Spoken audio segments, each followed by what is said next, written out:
बेला विधानसभा क्षेत्र में समाजवादी पार्टी के वरिष्ठ नेता व सांसद अफजाल अंसारी ने राजद प्रत्याशी विश्वनाथ यादव के समर्थन में कई नुक्कड़ सभाओं को संबोधित किया। उन्होंने शेरपुर गांव में आयोजित सभा में जनता से अपील करते हुए कहा कि बिहार में बदलाव की लहर तेज है और इस बार जनता महागठबंधन को भारी समर्थन दे रही है। अफजाल अंसारी ने अपने संबोधन में उत्तर प्रदेश की मौजूदा स्थिति का जिक्र करते हुए कहा कि बिहार की जनता को भी चाहिए कि वह धर्म और जाति की राजनीति से ऊपर उठकर विकास और शिक्षा की बात करने वाले उम्मीदवारों को मौका दे। उन्होंने कहा कि विश्वनाथ यादव एक ईमानदार और जमीन से जुड़े नेता है जो जनता की आवाज को विधानसभा तक पहुंचाएंगे। सभा का संचालन शर्जील नजीर उर्फ शादाब ने किया। उन्होंने भी लोगों से राजद प्रत्याशी के पक्ष में मतदान की अपील की। इस अवसर पर जहानाबाद के सांसद सुरेंद्र यादव ने कहा कि तेजस्वी यादव ही बिहार के भावी मुख्यमंत्री है और उनके नेतृत्व में राज्य का विकास संभव है। मंच पर रिटायर्ड एडीजे सैयद साहब, काफिल अहमद, शाहनवाज हुसैन सैफी, अजमत जिया, अशरफ समेत कई गणमान्य लोग मौजूद रहे। पूरे कार्यक्रम के दौरान लोगों में उत्साह और जोश देखने को मिला। के लिए आ रहे हैं और आप लोग को सोच समझ के 11 तारीख को वोट करना है जो हम लोगों की तरफ कौन बेहतर होगा। तो मैं मंच पे बुलाना चाहता हूं जो अपने पहचान का कोई हर कोई जानता है उनको, तो अफजाल अंसारी साहब को मैं बुलाना चाहता हूं और माइक देना चाहता हूं। मौके पर यहाँ मौजूद सभी बुजुर्गों, नौजवान दोस्तों और मंच पर बैठे हुए हमारे और आपके हर दिल अजीज नेता माननीय सुरेंद्र यादव जी, ये चुनाव का दौर है और ये चुनावी जलसा है। तमाम तरह के वक्त की पाबंदियां हैं,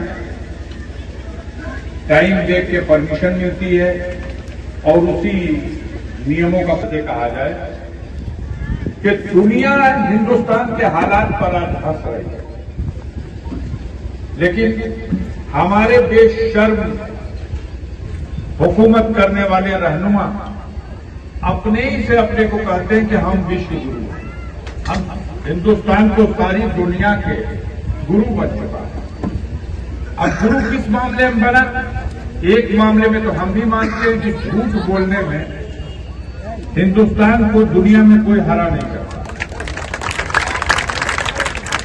और दूसरे सवाल पर भी हम ये तस्लीम कर लेते हैं कि झूठ को बर्दाश्त करने का भी जो मात्रा हिंदुस्तान के नागरिकों में है वो दुनिया के और किसी नागरिकों में देखते हैं।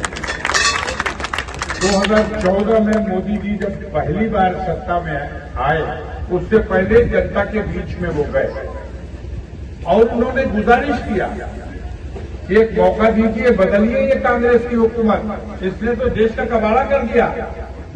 49 लाख करोड़ रुपए का कर्ज है देश पे, हमको मौका दीजिए, हम भारत को कर्ज मुक्त कर देंगे। ये तो सोने की चिड़िया कही जाती थी, आज 49 लाख करोड़ का कर्ज। उन्होंने यहाँ के जज्बाती नौजवानों को उनके तकलीफों को गौर करके और उनका जहन अपनी तरफ जोड़ने के लिए कहा सरकार बन जाएगी तो 2 करोड़ नौजवानों को हर साल नौकरी देंगे। असर होने लगा दिलो दिमाग पर। आगे बढ़ के एक और वादा कर दिया कि तमाम 50 सालों में जो हिंदुस्तान के पूंजीपतियों ने बिना टैक्स चुराए भारत का पैसा ले जाके स्विस बैंक में जमा कर रखा है, वादा रहेगा कि अगर सरकार बन गई तो 100 दिन के अंदर वो पैसा लाएंगे और 15-15 लाख के हिसाब से पूरे देश में बंटवाएंगे। आप लोगों के यहाँ तो बढ़ गया होगा, हमारे यहाँ नहीं होगा। मिला है? बैंक नहीं है क्या? अपने बैंक में पता करिए, हो सकता है सर्वर डाउन हो तो अपने एमपी साहब से कहिए जाके उसका सर्वर ठीक कराए। मोदी जी ने कहा, दुखती हुई रथ पे हाथ रखा, कहा महंगाई बहुत है भाई, इस मुल्क में 64 रुपए लीटर पेट्रोल और 55 रुपए लीटर डीजल बिकता है। एक बार सरकार बनाइए, डीजल 40 रुपया और पेट्रोल 50 रुपया। लोगों पे असर होने लगा कि ये कहां से आ गए लोग भैया, तो सीधे बैकुंठ से चले आ रहे लगता है, कोई देवदूत है। इन्होंने ये भी कहा भारत की तो दुर्गति हो गई, 62 रुपया गिनिए, 64 रुपया गिनिए तब $1 मिलता है। बड़ी बेशर्मी की बात है, जिस देश की मुद्रा की मूल्य गिर जाए उस देश के रहनुमाओं को चुल्लू भर पानी में डूब करना चाहिए। हमको मौका दीजिए, मोदी जी को प्रधानमंत्री बनाइए, डॉलर की कीमत और रुपए की कीमत बराबर कर देंगे तो बराबर तो होगी ना। आप इस पे सोच रहे हैं?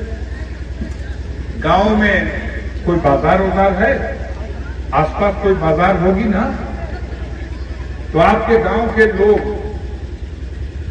बाजार में महाजन होगा, कितने ऐसे लोग होंगे जो महाजन के पास जाते होंगे कि भैया घरे जरूरत बा, तनी कुछ साबुन दे दा,